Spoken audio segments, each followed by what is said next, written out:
Welcome to the lecture on Islam. This lecture is divided in three parts. The first part is what is political Islam, so what is Islam and what is Islam not, the definition of this term. The second part is the life of Mohammed, and the third part is the principles of Islamic ethics. If you speak about Islam, the people always say, but Islam is not Islam. Yes, of course, we know there are many different branches, the Sunnis, the Shiites, and lots of other branches of Islam. The main part of the worldwide Islamic community, of the Islamic Ummah, belongs to the Sunnis. It's 85%. And we are also confronted with the terms moderate Islam, radical Islam, Euro-Islam, Islamism, fundamentalist Islam. Many people speak about the different interpretation of the texts. And in this presentation, you will see the definition of the term political Islam, which we use here. The very foundation of Islam is the Islamic Shahada, the Islamic creed. There is no God but Allah, and Mohammed is his messenger. If you say this in front of two Islamic testimonies, then you are converted to Islam. And in this Islamic creed, we see the only and main authorities for the Islamic teachings, for the Islamic doctrine. It's Allah in the Quran, his words are in the Quran, and that's mainly known, but not so well known is Mohammed. Everything about Mohammed is in the texts of his Sunnah, the biography, the Sirah, and the traditions, the Hadith. What you see here is the whole amount of texts of the Islamic teachings. Quran, the biography, Sirah, and the Hadith, the traditions.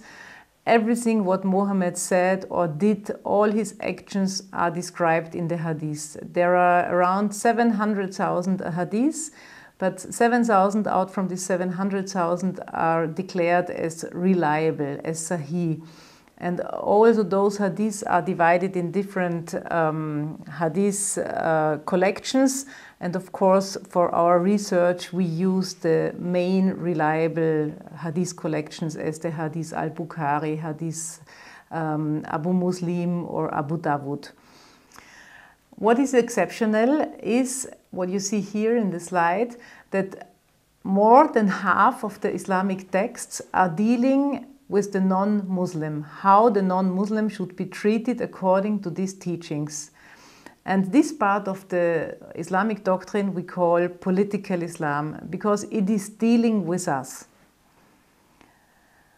Yeah, also the legal sources of Islam by priority is Quran, Allah's word, and the Sunnah, everything what Mohammed said and did. Only then there is the scholarly consensus and the conclusion by analogy. The point 7 would be the Islamic fatwa, which we all know. And so it would be the constitution would be connected to Quran and the law to Muhammad's Sunnah. Let's go to the Quran. From the Islamic point of view, the Quran is complete, perfect, and immutable for all times. If you read the Quran, then you will see that the surahs are not in chronological order. You can see here on the first graph that the first surahs given in Mecca, how they are ordered in the chapters, you can see in the bottom. From the Islamic point of view, the Quran is complete, perfect, and immutable for all times. If you open the Quran, if you read in the Quran, then you will see that the surahs are not in a chronological order. The surahs are ordered lengthwise. You can see it here in the first graph. You see the surahs given in Mecca and in Medina and how the order of the chapter is published in the Quran. And on the second graph, you see that the longest surah is at the beginning and the shortest at the end. So you are missing the context. The context is given by Mohammed's life. There are also missing the instructions, such as the 5 pillars, how to pray, how to fast, how to give the tax, all those things. For all those things, you need Mohammed's life. And you find a lot of contradicting messages in the Quran. There are less violent surahs and violent surahs, and you will find everything. We will come to that a bit later. In the Quran, there are 89 surahs that pronounce that Mohammed is the best role model for everybody. I will give you one example. There has certainly been for you in the Messenger of Allah an excellent pattern for anyone. So 89 times. Mohammed, according to the Islamic teachings, is the seal of all the prophets. According to the Islamic teachings, all prophets were Islamic. Abraham, Isaac, Jacob, Moses, everybody was Islamic and preaching Islam. Also Isa, which is the name for Jesus in the Islamic texts, also he was a Muslim and he was preaching Islam. And that is how the allegations of the falsified texts came up against the Jews and the Christians. But those who wronged changed those words to a statement other than that which had been said to them. So we sent down upon those who wronged a punishment from the sky because they were defiantly disobedient. Mohammed is the seal of the prophets. He's the last in the row, and everything what he said is the truth for eternity, is valid for eternity. Nevertheless, we do not know if Muhammad existed or not. There is no archaeological or historical proof. There are no coins. You don't find it. But we have the Islamic texts. And as he is the perfect role model for everybody, we will go into Muhammad's life story now according to the Quran and the Sunnah, the biography and the Hadith. You can divide Muhammad's life in 3 parts. The first part is his time in Mecca, where he grew up, and the second time, the time in Medina, when he had his hijrah, his migration from Mecca to Medina, and his character changed a lot. And the third time is the conquest of Mecca until his death. Just keep it in mind. It's easier to understand the ethical principles if you understand Muhammad's life. Muhammad was born 570 in Mecca. Mecca was a polytheistic environment. Many gods were worshipped there around the Kaaba. It was a place for pilgrimage, and he was born there. He grew up as an orphan with his uncle Abu Talib. And he became a businessman, and he was married. The marriage was offered by Khadija. She was 15 years elder than Muhammad, and he was married by Khadija, and that's how he got wealthy and prestige. In that time, the first visions were sent down, and Muhammad started to preach the faith to one God. And with that, the problems started because Mecca was a polytheistic environment, and there were nearly no Jews and no Christians. After the death of his wife Khadija and the death of his uncle Abu Talib, the problems grew, and he got more and more problems, and he married the 6-year-old Aisha. Aisha was the daughter of Abu Bakr, the later caliph after Muhammad's death. In that time, the story is told that Muhammad flew at night on a flying horse to Jerusalem, to the high temple. Jerusalem is not mentioned in the Quran, and he had a view in heaven and also in hell. And this story is also very important for the conflict in Israel at the moment, because this story says that the Jerusalem and the Temple Mount is belonging to Islam from that time on. This was also the time when the satanic verses were sent down. Maybe you have heard they became famous when Salman Rushdie wrote his novel on the satanic verses. So Muhammad was thinking how he could convert the people in Mecca to Islam. And he had the idea that the 3 gods of the Quraysh, of the tribe there, would be intercede with Allah. And the Meccans were quite happy with this solution, and it came even to some moments of common worship around the Kaaba. But later, Mohammed said these verses were sent down by Satan and they are not valid anymore, and so the problems grew.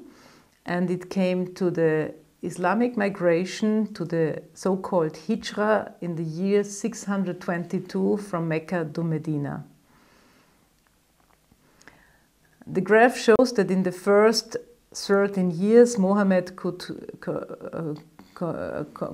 converted 150 followers. Then the Islamic calendar starts, and in a very short period of time, he had conquered a huge part, and he had 100,000 followers. Mohammed, from that time on, Mohammed became a warlord, a politician, a lawmaker. It was a complete different way, and he created the jihad, which you can also say it's the sixth pillar of Islam.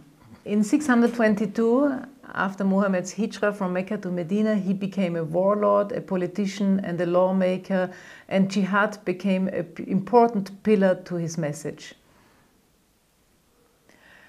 In Medina, he built the first mosque. The mosque was a political, military, legal, and religious center for the Islamic community. And it is now today the same, the mosque has the same function also today. Mohammed consummated his marriage with Aisha when she was 9 years old, and he started the raids on the Meccan trade caravans. The Meccans did not accept Mohammed as prophet, they did not accept Islam, so this was the reason why Mohammed could start the raids on the Meccan caravans. It came to the Battle of Badr in the year 624, and nevertheless the Islamic armies were in the minority. They won this battle. It's a very important battle which will change the world forever. That's what is written in the Sirah. And you see that these events are very important. And for example, in Afghanistan there is a force called Badr 313. In Medina, half of the population was Jewish. It was not like in Mecca, and that's why all the anti-Jew texts in the Islamic texts come out from the Medinan phase of Muhammad's life. There were 3 big Jewish tribes, Banu Kanuka, Banu Nadir, and Banu Qurayza. And these Jews, they did not accept Mohammed and his teachings. So Mohammed besieged and expelled one tribe after the other. It came to the Battle of Trench in the year 627, and the 3rd Jewish tribe, Banu Qurayza, which was not supporting Mohammed to defend in the Battle of Trench. So also this tribe was besieged, and all the men, 600 to 900 men, were beheaded, and the women were sold as slaves, women and children. According to the Islamic teachings, women are counting as a spoil of war, spoils of war are divided under Mohammed and his followers as also the women and children. It came to the Treaty of Al-Hudaybiyah. It should be a peace treaty, and it was valid for 2 years. And this treaty shows the attitudes of treaties of political Islamic leaders with non-Islamic states until today. Mohammed conquered the Jewish oasis of Khaybar. You can read all the quotes in the Sirah of Ibn Ishaq in the chapter 747. The leader was killed. A Jew was tortured on Mohammed's order to tell the location of a Jewish treasure. Then he was beheaded. Mohammed took his widow Safiya, she was 70 years old, and married her. Khaybar, the Jewish oasis of Khaybar, is the synonym over the victory over the Jews.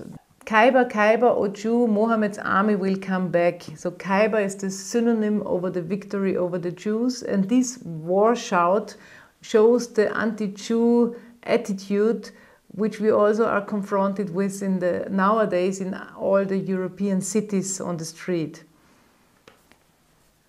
The widow Safiya, so first Mohammed killed husband, brother and uncle in jihad, and then he married her. So Safiya was a spoil of war. She got to a follower of Mohammed, and he bought her for some slaves, and then he married her. And we know that she became his wife because she had to veil, she had to wear a headscarf. For slaves, it was forbidden to wear a headscarf. Khyber is also important because in Khyber, Mohammed installed the first dhimmis. Dhimmis are semi-class citizens or semi-slaves, you could say. And these were Jews. They could practice the Jewish faith. They could still practice their faith, but they had to give half of their income to Mohammed's armies in that time. The later caliph, after Mohammed's death, installed a whole treaty on these dhimmi status, and this is a very important tool of political Islam to spread since this time in Khyber. The third period of Muhammad's life starts. Muhammad conquered Mecca in 630. All the idols around the Kaaba were destroyed. Everything non-Islamic was destroyed. Everybody who resisted were killed. The slave girls who had sung satirical songs against Muhammad, a transcriber and others. And political Islam starts to spread, and in that time the warriors of Muhammad, they asked Muhammad what to do with the captured women, if they could have sexual intercourse with them. Because, of course, in their own cultures they already were married. And so at that time there was a message sent down from Allah that Islamic warriors may rape captured women. Islam spread. There was Khalid ibn al-Walid, the famous warrior. He was also called the Sword of Allah. And they also reached now Christian parts, Jews and Christian parts. And in this time the Surah 9:29 was sent down. Fight those who believe not in Allah, nor the last day, nor hold that forbidden which has forbidden by Allah and His Messenger. That's a link to the Islamic law, to the Sharia. Nor acknowledge the religion of the truth, even if they are of the people of the book, until they pay the jizya with willing submission and feel themselves subdued. I give you here a quote from the Sirah of Ibn Ishaq in the chapter 973. In a 9-year period, Muhammad personally took part in 27 raids. There were 38 other battles and expeditions. This is a total of 65 armed events, not including assassinations and executions, for an average of 1 armed event every 6 weeks.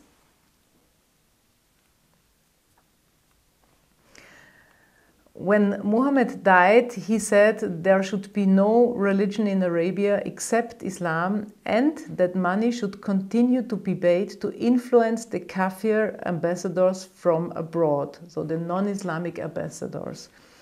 This is a very important hadith from the collections Al-Bukhari, and we know that there is a lot of money be paid for the non-Islamic ambassadors, and there is one example in the recent times. The vice president of the European Parliament, Eva Kaili, she got a lot of money from Qatar to make it easier for the visa from Morocco.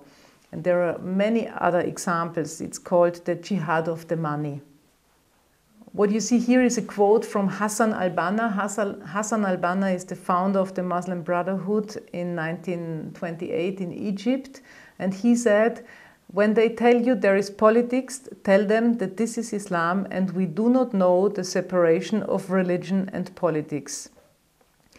We have to understand that Islam is a whole hybrid society system. And of course, we debate it on a political level because we don't want to harm spiritual feelings of anybody. But if you are submitted to Muhammad and Allah, then you can't divide it. We always speak about the colonialization. What you see here is the Islamic colonialization only 100 years after Mohammed's death. The whole North Africa was Christian. Big parts of Syria and Arabian were Christian. Iran was Zoroastrian. Afghanistan was Buddhist. Pakistan was Hinduist. It's a characteristic of political Islam that the earlier civilizations are being displaced. Here are mentioned the four right-guided caliphs, Abu Bakr, Umar, Uthman and Ali. After Muhammad's death, many people wanted to leave Islam, but you have maybe heard there is the death penalty for apostasy, and this was a lot executed in the first years after Muhammad's death. Abu Bakr was famous for that. So that was how political Islam was increasing in that time.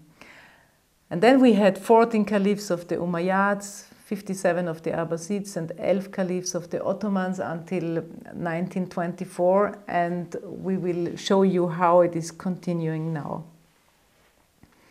That's the demographic map of the spread of Islam nowadays, and you can see all the critical areas in the world, in Africa and in the Balkans.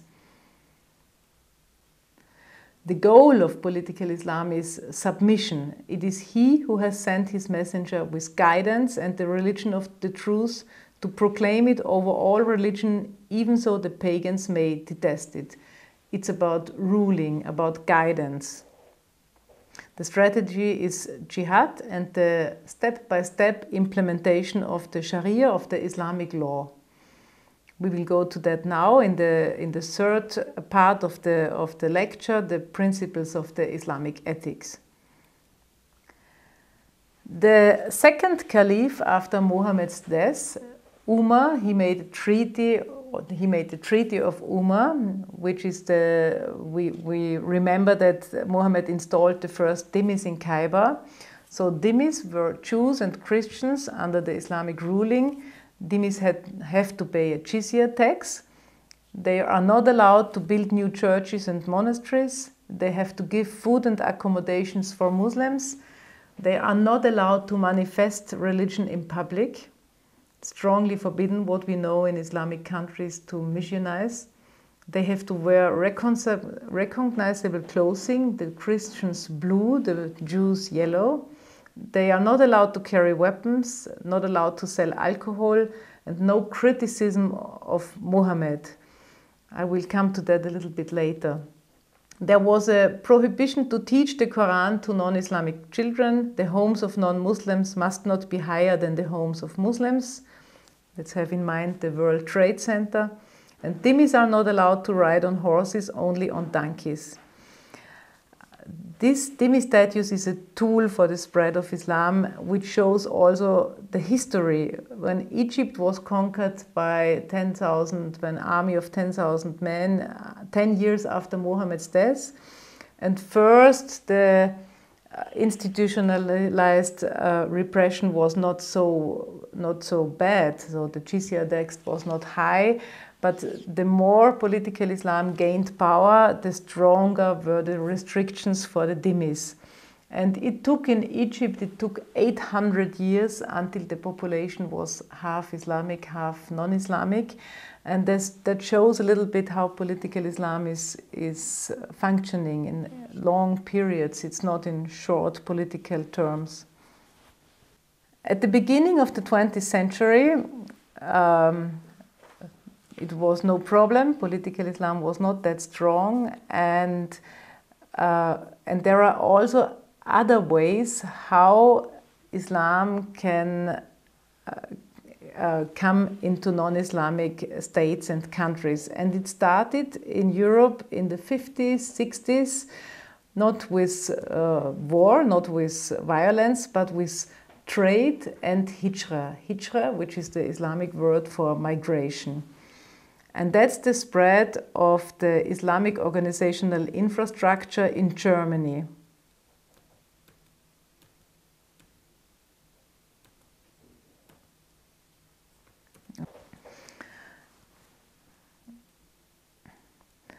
It's very important for political Islam to establish the authority in a country. So the mosque and the authority, as soon as it is established, they take over the debate over this topic. And if people are coming, so in the hijrah, if people are coming, they completely adapt to the values which is given by these authorities. That's also the reason why there are a lot of parallel societies popping up in these countries. The kafirs, who are the kafirs? Those who conceal the truth. There are many descriptions of the kafir in the Quran. The kafirs are the non-Muslims, and it's not neutral. Indeed, the worst of living creatures in the sight of Allah are those who have disbelieved and they will not ever believe. Kafirs, according to the Islamic doctrine, can be mocked, kafirs are hated, can be terrorized, can be beheaded, can be plotted against, must not be befriended. Kafirs are evil, can be humiliated, can be cursed, and can be persecuted. Jihad is the strategy for the spread of political Islam, and it means struggle, effort. And Mohammed is the perfect example, and you see here that in his biography, in his seerah, 2/3 of Mohammed's biography is about jihad. When we attend dialogue events in our countries, we hear about the greater jihad, which means the inner spiritual effort. According to a statistical analysis of the chapter about jihad in the Hadith al-Bukhari, it's 2%. And we hear about the lesser jihad, which is in this case the violent jihad against non-Muslims. The statistical analyses say that it's 98%. These terms, they popped up in the 11th century. They are not connected to the primarily texts, and they were mainly used for the Sufism. But according to the text, the Islamic text, there is jihad of the pen and the word, so newspapers, school books, everything what is said and what is written down, contracts, whatever. Jihad of the money, we have already heard of the jihad of the money, the jihad of the sword, violence, and also hijrah, Islamic migration, is supported in the doctrine. And those who believed and immigrated and strove hard in the cause of Allah is jihad, as well as those who gave them asylum and aid, these are the believers in truth, for them is forgiveness and a generous provision in paradise. There is a motivation for jihad. Believers who participate in jihad increase their rank. There is a reward for the jihad. The participation in jihad means the direct path to paradise, and the previous bad deeds are erased. Also, for the strategy and tactics of jihad, we have to connect it with Mohammed as the perfect role model. And let's go back to the 3 stages of Mohammed's life: the Meccan phase, when political Islam is weak, you can say; the Medinan phase, when political Islam is gaining power; and the conquest of Mecca, when political Islam has the upper hand. In this first period, in this first phase, when political Islam is weak, we get the message of the peace. For you is your religion, and for me is my religion. You will hear this on every single dialogue event. It is very well known. It is in the Quran, so it's also teaching of Islam.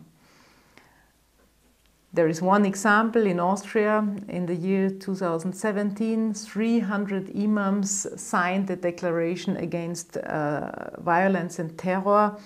And they said, as our faith commands, preach tolerance and love and measure our behavior against the exemplary life of our prophet. That's really like in the Islamic textbook. As soon as political Islam gains power, jihad becomes defensive.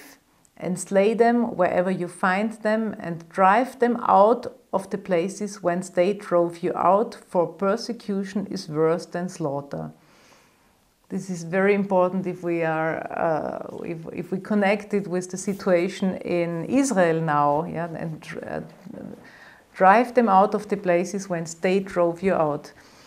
In this period of jihad, the authority is established in the country. There are mosques, there is an infrastructure there, and the emphasis on the victim rule, which we are confronted now very much.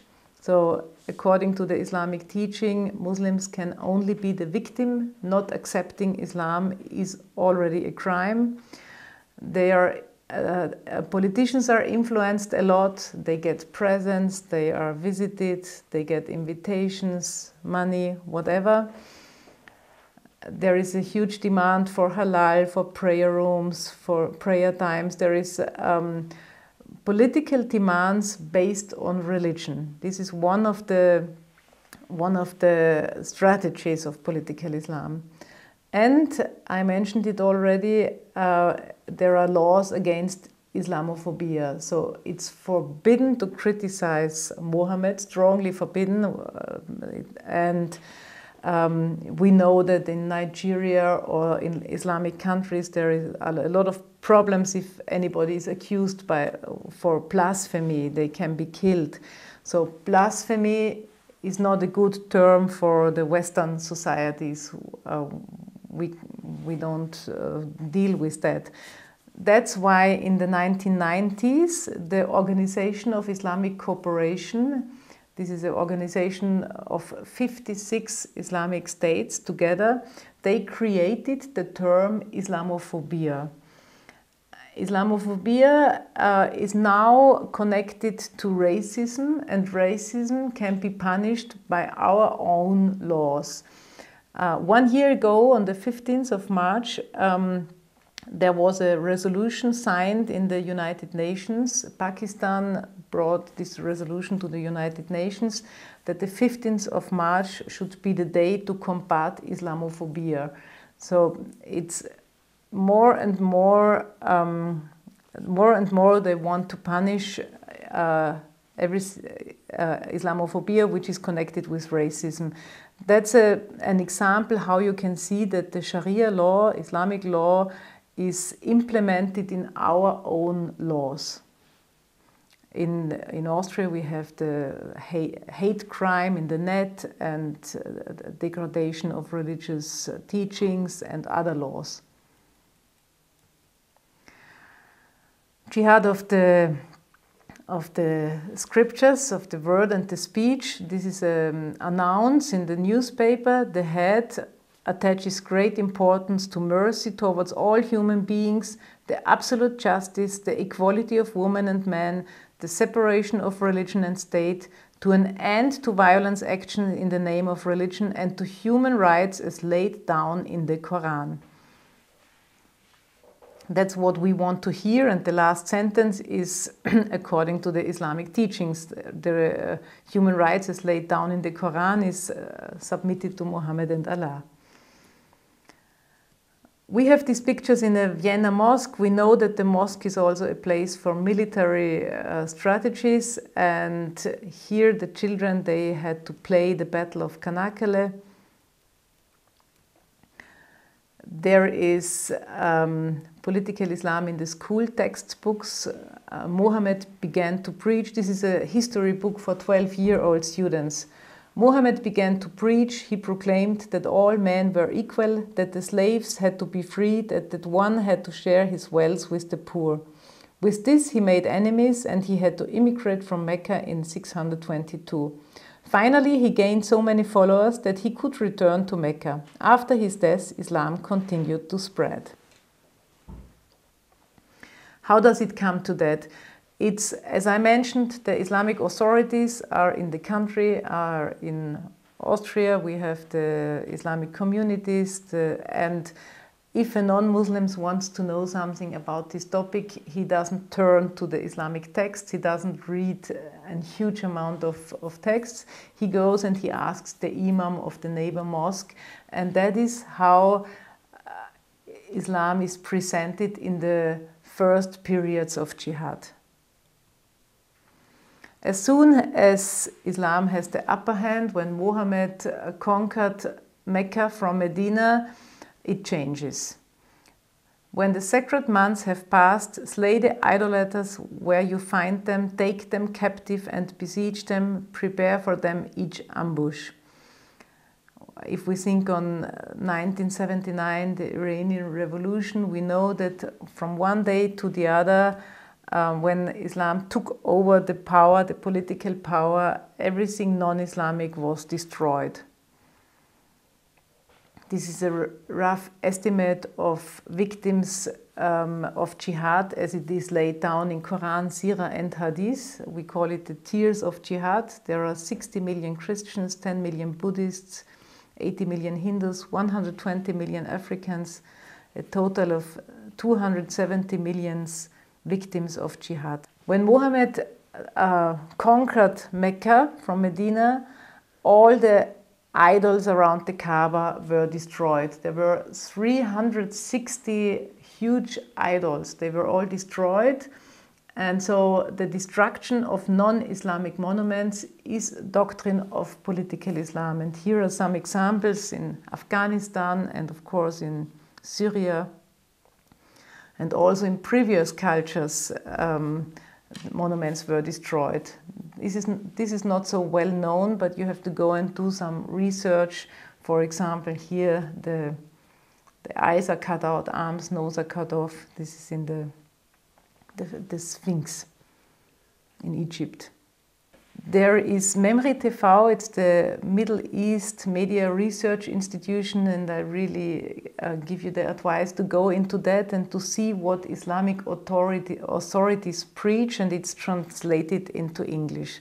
Let's listen to this Sheikh Ahmad Badran in Israel. It was in the year 2019. نحن حين نحكم بالإسلام لن يبقى في قوانيننا ذرة من قانون من غير الإسلام. ليس هذا فقط، ولن نسمح لغير مسلم أن يحكم المسلمين. الشيء أينما وصل المسلمون للحكم يا أحبابنا بأي طريق يصلون لن يسمحوا لكافر أن يحكم المسلمين بعد ذلك. فيش عندنا تعدد بين الإسلام وكفر إحنا، لا في عندنا إسلام، فيش عندنا كفار بحكم الإسلام إحنا. لقوله تعالى ولن يجعل الله للكافرين على المؤمنين سبيلا. أما إذا كان إخوتنا الإسلاميين بدعبوكم بيقول لكم نعم نحن نحب تداول السلطة، هذا بيقولوا بتمسكنوا حتى يتمكنوا، إن تمكنوا لن يسمحوا لكافر أن يحكم المسلمين قولا واحدا. The Islamic doctrine is dualistic. It's a kind of ethical dualism in the texts. So you will find in the Quran the surah for you is your religion and for me is my religion, which sounds beautiful, and also accursed wherever they are found, being seized and massacred completely. So both is in the Quran, and these are contradicting statements, and the Quran solved the problem with the law of abrogation. So the later verse counts more than the earlier verse. So both is in the Quran, but depending on the power of political Islam in the region, the first verse or the second verse is applied. You always have to turn to Mohammed, and he is the best example. Deception is allowed for the benefit of political Islam. Mohammed said war is deception. I think this is very important also for the conflicts we are confronted with now. The hypocrites wish to deceive Allah, but He will deceive them. And they, the disbelievers, schemed, and Allah schemed against them, and Allah is the best of schemers. There are many words for deception in the Islamic language. This kind of deception, to put away one part of the surah, is called kitman. And this surah is very well known. Whoever kills a human being killed all men, and whoever keeps it alive, it is as if he keeps all men alive. It's a very beautiful surah which we hear a lot on dialogue events. It's also the headline of the declaration of 300 imams against violence and terror.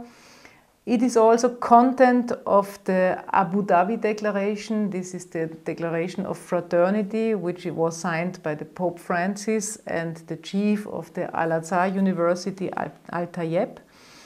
And the pictures you see here, it's in the Jewish district of Vienna on the 2nd of November 2020 after the jihad attack.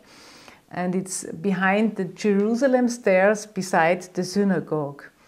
And now we open the Quran and we read, "For this reason we have prescribed for the children of Israel." So this is a quote from the Talmud and is directed to the Jews. "Whoever kills a human being without committing murder or causing mischief on earth, it is as if he had killed all men, and whoever keeps it alive, it is as if he keeps all men alive." Our messengers have already come to them with clear proofs, so they were already invited to Islam, but thereafter many of them have truly remained on the earth without measure, did not accept it. Now we go to the Surah 5:33. "But the reward of those who wage war against Allah and His Messenger," so that means did not accept Islam, "and strive to do mischief in the earth, is that they may all be killed or crucified, or have their hands and feet cut off in turn, or be banished from the land. That is a disgrace for them in this world, and in the hereafter there is for them a mighty punishment." It's important to understand the different terminology. The same words have a different meaning. Let's go to some words. Justice. From the Islamic perspective, there is only justice if the Sharia is implemented. Dignity, freedom and peace is only exists under Islamic ruling. Freedom is always the freedom to live Islam. The Free Syrian Army is the Islamic army, and peace is only under the Sharia. Religious freedom is, from the Islamic perspective, the freedom to practice Islam. It would not be to leave Islam or to change the religion. That would not be religious freedom anymore, as it is in our definition. Oppression, tyranny and terror, according to the Islamic teachings, is the secular social order. Terror is not accepting Islam. Charity is the zakat. Charity is for the cause of Allah, and the cause of Allah is jihad. Very often we are confronted with the Bible. Also in the Old Testament there is so much violence. So what you see here on this chart is a statistical analysis of the words, but it is only a different way to present it. So in the Old Testament you have the description of violence in a certain time, on a certain place. And in the Islamic trilogy, Quran, Sirah and Hadith, you have the call for violence, which is valid for the past, for the present and for the future. There is no Sharia and democracy. Democracy would mean putting human laws above Allah's, which is not possible. So do not fear the people, but fear me.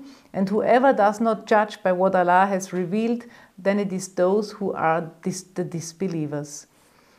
Here is a quote of an imam in Vienna. "It is not the Quran that must be compatible with democracy, but vice versa. Democracy must be compatible with the Quran."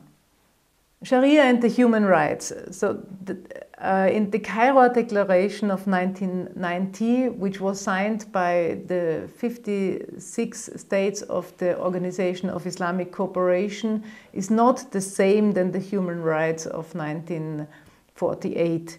The first article would be, "All human beings from one family whose members are united by submission to God and are all descended from Adam. True faith is the guarantee to attain such dignity on the path to human perfection." So the human rights are only for those who are submitted to Mohammed and Allah and are submitted to the Sharia. I just want to give you some information about the Islamic doctrine and the impact on Kafir women. We have to be very aware that there are problems. I want to invite you to go into do research also in your countries. This is one example, one of the biggest justice and media scandals in Great Britain. In Rotherham alone, 1,400 Kafirs girls from the age of 11 were systematically subjected to gang rape by Islamic perpetrators. They were called dirty gori, which means dirty white girl. So we do not care about the individuals in the perpetrators, we connect it with the political Islamic ideology. And that you have in Germany two gang rapes each day, and also an increasing number of violence against women in European cities is very connected to the Islamic doctrine. The veiling of the woman, the hijab, the veil is a distinguishing mark of the Islamic woman in contrast to slaves and infidels, kafir women who are considered inferior and sexually available. Remember Safia, the Jewish woman who had to wear the hijab to be recognized as wife of Mohammed.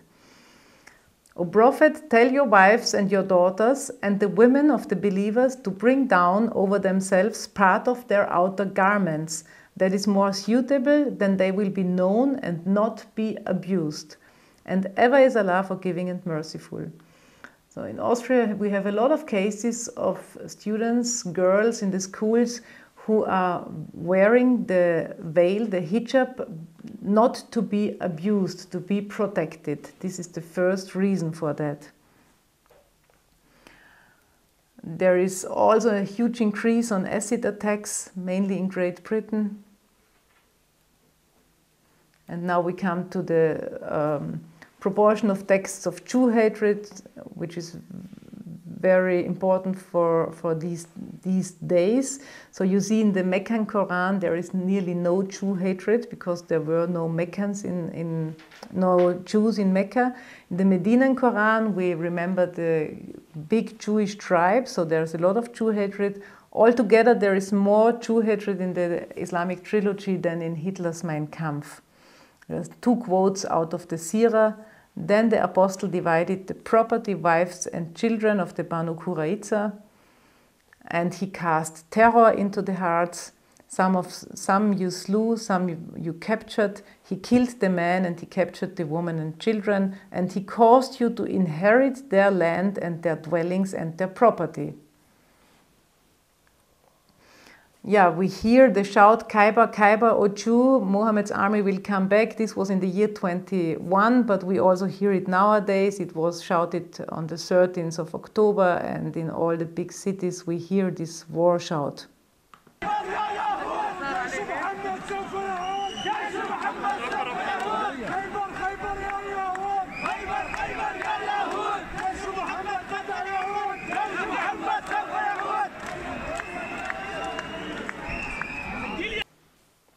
At the same time, we heard in London, fuck the Jews, rape their daughters, which is also according to the Islamic teachings and which we have seen in Israel, in the kibbutz in Israel nowadays.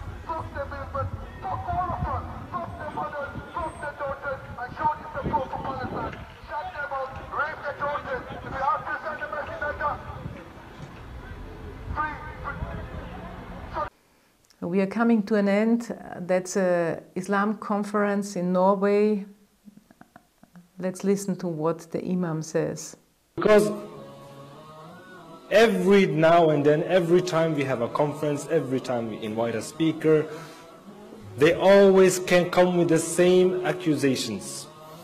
This speaker supports death penalty for homosexuals. This speaker supports death penalty for this crime or that. He is homophobic. They subjugate women, etc., etc., etc. It's the same old stuff coming all the time. And we always try to tell them, I always try to tell them that, look, it's not that speaker that we're inviting who has these extreme radical views, as you say. These are general views that every Muslim actually has. Every Muslim believes in these things. Just because they're not telling you about it, or just because they're not out there in the media, doesn't mean they don't believe in them.